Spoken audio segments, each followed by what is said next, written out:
Iya, saya sudah nonton tadi malam. Uh, dan itu film itu betul luar biasa. Tapi semuanya kebenaran kan, karena lengkap dengan foto, lengkap dengan kesaksian. Tapi bagi saya kira film itu tidak masih ringan dibanding kenyataan yang ada di masa.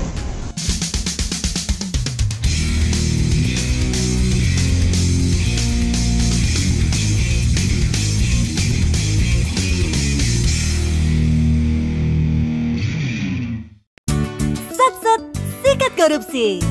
Lanjutkan. Kita semua harus mengakui, pasca reformasi tahun 1998, gak ada pilpres sebrutal, sejorok, dan sehancur pilpres 2024 kali ini. Dan kita semua tahu, sebelum tahun 98 atau pada masa rezim Orde Baru, setiap pemilu itu selalu diwarnai kecurangan, intimidasi, penghilangan hak-hak warga yang berbeda pilihan. Ratusan ribu pegawai negeri diperintahkan untuk memenangkan Soeharto pada masa itu. Orang-orang yang berbeda pilihan ditindas, dipenjarakan. Bahkan rejeki mereka dihancurkan. Orang akhirnya memilih dengan takut. Militer pada waktu itu begitu berkuasa sampai masuk ke desa-desa. Dan semua itu dilakukan untuk melanggengkan jabatan Soeharto selama 32 tahun mereka berkuasa. Sampai akhirnya ditumbangkan oleh masyarakat dan mahasiswa di tahun 1998. Dan Pilpres 2024 ini punya aura yang sama seperti era Soeharto berkuasa. Aparat dipergunakan untuk memenangkan pasangan calon yang keluarganya sedang berkuasa. Pegawai negeri sipil bersikap tidak netral. Kepala desa diintimidasi dan dijanjikan banyak hal supaya berpihak. Kecurangan terjadi di mana-mana. Mulai dari Mahkamah Konstitusi yang diperkosa sampai KPU yang terbukti melanggar sehingga ketuanya menerima sanksi meski hanya teguran keras.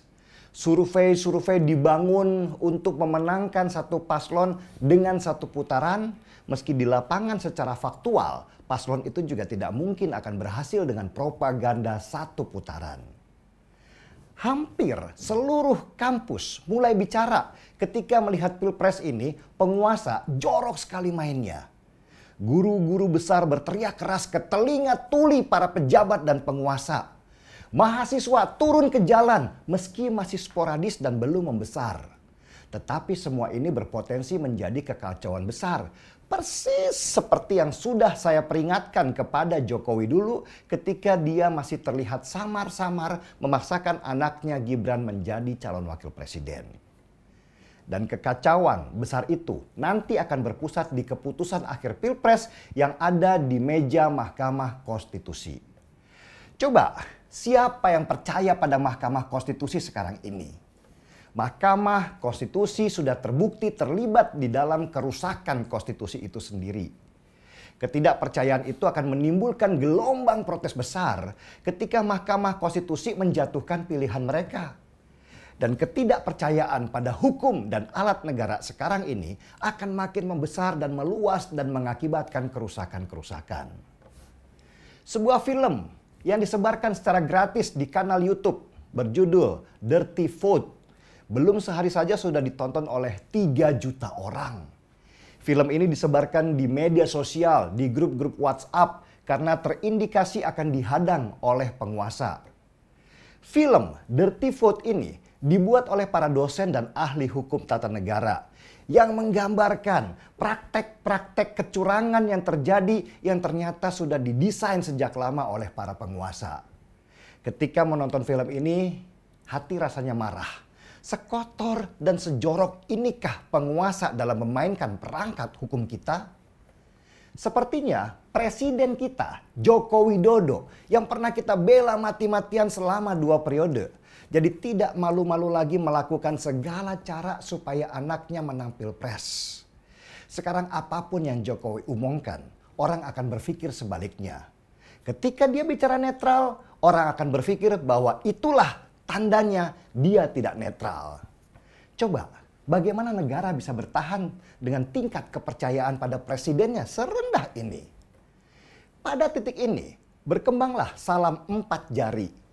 Ini bentuk perlawanan dari dua pasangan calon yang terintimidasi oleh Pilpres kali ini yang penuh sekali dengan kecurangan.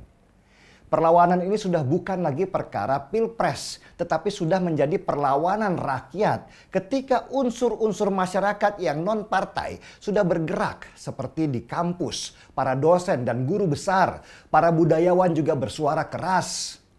Bahkan Uskup Agung Jakarta yang biasanya bebas dari politik praktis bersuara keras dengan mengatakan bahwa jika pemerintah tidak mendengarkan kritik, mereka akan tumbang. Tagar asal bukan Prabowo bergaung sangat keras. Tetapi tujuan orang sebenarnya sudah bukan lagi Prabowo, tetapi Jokowi. Karena Jokowi lah presiden yang berkuasa sekarang ini. Orang sudah melihat Pilpres kali ini sebagai upaya menumbangkan arogansi presiden yang nyata-nyata berpihak. Apalagi beredar video Jokowi bilang bahwa presiden boleh berpihak, boleh kampanye. Orang banyak yang semakin geram. Ditambah pernyataan presiden lewat mulut Andi Wijayanto, sahabat dekatnya dulu, yang mengatakan bahwa Jokowi menantang siapapun yang bisa mengalahkannya kali ini itu hebat. Arogan sekali presiden kita yang kita bela selama ini. Jadi apa yang harus kita lakukan sekarang? Melawan. Kita melawan kekuasaan yang menggunakan tangan jahatnya dengan berbondong-bondong datang ke TPS tanggal 14 Februari nanti. Coblos Ganjar Pranowo sebagai bentuk perlawanan. Ini bukan lagi Pilpres, tetapi sudah masuk ranah perjuangan. Kita harus memilih orang-orang benar supaya negara ini kelak bisa bergerak ke arah yang benar. Salah memilih, hancur negara kita dalam waktu puluhan tahun ke depan. Dan percayalah, kebenaran akan selalu menemukan jalannya. Seruput dulu kopinya, kawan perjuangan. Salam.